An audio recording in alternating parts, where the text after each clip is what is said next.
The demands of being, maybe, a performer or creator today.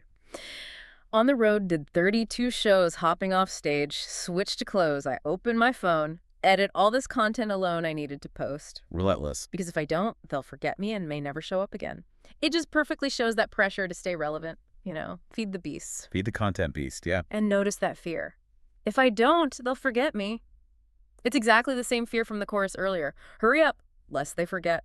Excellent point. The reason for running has maybe shifted on the surface from escaping inaction to maintaining success, but that underlying fear of stopping, of being forgotten. It's stubbornly consistent. It hasn't gone away. So despite the external success, the internal struggle is still there, maybe even worse. Exactly. That's what's so insightful. The struggle doesn't just persist. It almost seems to escalate. The mind is in 100 places. Even on stage, performing, it's autopilot. Wow. Distracted by some frustration, I try to push it down, but it's suffocating. That brings us right back to that hedonic treadmill idea. The more you achieve, the more you have to do just to stay put. Pretty much. To stay on top, stay relevant, especially now in this hyper-connected world. And that fear of being forgotten, it morphs into something like maybe imposter syndrome on steroids. Like you constantly have to prove you belong there. Yeah, produce more, perform more, or you'll be exposed, lose your spot. And the dilemma is framed so starkly.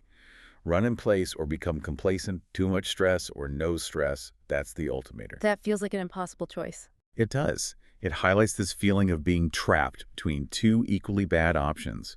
You're always weighing the immediate stress of action against that deeper fear of irrelevance, of falling back into that grave. Okay, so we've traced these two kinds of running. Early 20s, driven by feeling stuck, anxiety, regret. Late 20s, driven by hyperproductivity, the demands of success, fear of losing it all. Two very different contexts. Yet through both, that core feeling, that internal voice, stays the same.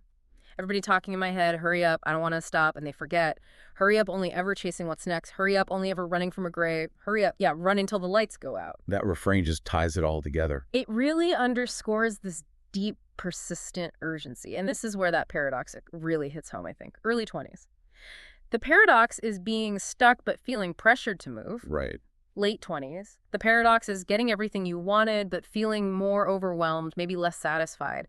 The motion is constant. But the fulfillment, still elusive. Exactly. That really is the crux of it. If we look at the bigger picture, it suggests running isn't just physical action. It's not just a race. It's more like a fate of being. A mindset. It's a deeply ingrained mindset. Yeah. Early 20s, it's that frantic escape from a self you don't like, or from the discomfort of potential just sitting there, unused. Okay. Late 20s, it becomes this desperate chase, maintain relevance, sustain success, driven by this real fear that if you pause, even for a second, you'll be forgotten, lose everything. Exactly. So the driver across both phases seems to be this profound, almost existential fear of stasis, of being overlooked, of being consumed by that very potential that started the whole journey. It's like you're always trying to outrun some internal feeling of inadequacy, even when the outside world says you're successful. That's a great way to put it. It's this continuous, almost inescapable cycle. Which really makes you wonder then, what's the destination? What's the point of all this running? The lyrics hit this so hard with that final question, after achieving the goals, got everything I wanted, do I love or hate it? It's so revealing. It suggests that even crossing the finish line, the one you aim for, doesn't guarantee peace or satisfaction. And you, the listener, you might recognize this, right? That feeling of working so hard for something. Achieving it. And then finding maybe a new set of worries or just this unexpected emptiness where you thought there'd be triumph. It's a moment for real introspection, isn't it? If the goal itself doesn't deliver the feeling you expected, what was the race really about? Yeah. And that brings us to, I think, a really crucial question for anyone who feels caught in this kind of cycle. What's the true cost, the long-term cost of always chasing what's next without really defining what next means for your actual well-being, your purpose? Not just the next achievement, but what really matters. Exactly. Yeah. The lyrics strongly suggest that whether you're running from something or running towards something, that constant state of hurry up is just deeply exhausting. Emotionally draining, totally. And it can leave you questioning the basic value, the meaning of all that effort. That finish line can look really different up close than it did from the start. Revealing maybe the problem wasn't lack of achievement, but maybe lack of clarity about what truly matters internally. So wrapping this up, What does this deep dive into Runnin mean for you, the listener? It shows us this impulse, this hurry up, can show up in such different ways, Hmm. from that frustration of being stuck to the crushing pressure of success and staying relevant. It's a huge reminder that both extremes in action and relentless action, they carry a heavy price. A heavy emotional and personal toll, one we might not always be ready for.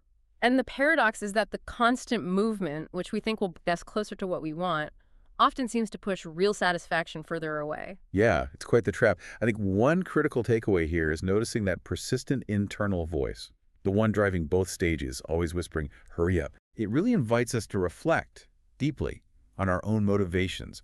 Why are we running? Are we genuinely chasing something aligned with our values? Or just escaping a fear. Or are we maybe just caught in this cycle, this perceived obligation like an internal hamster wheel that's just taken on a life of its own? Maybe the real deep dive isn't just about the destination, then. Maybe not. Maybe it's about understanding the why behind our constant motion, and asking if that why truly serves us. Which leads to, I think, an important challenge for you listening. If you could slow down just for a moment, really Yeah. quiet that internal voice telling you to hurry up. What would it tell you? What would it tell you about the race you're running? And maybe more importantly, what would it tell you about yourself? Beyond the chase, what might you discover if you just pause long enough to actually listen?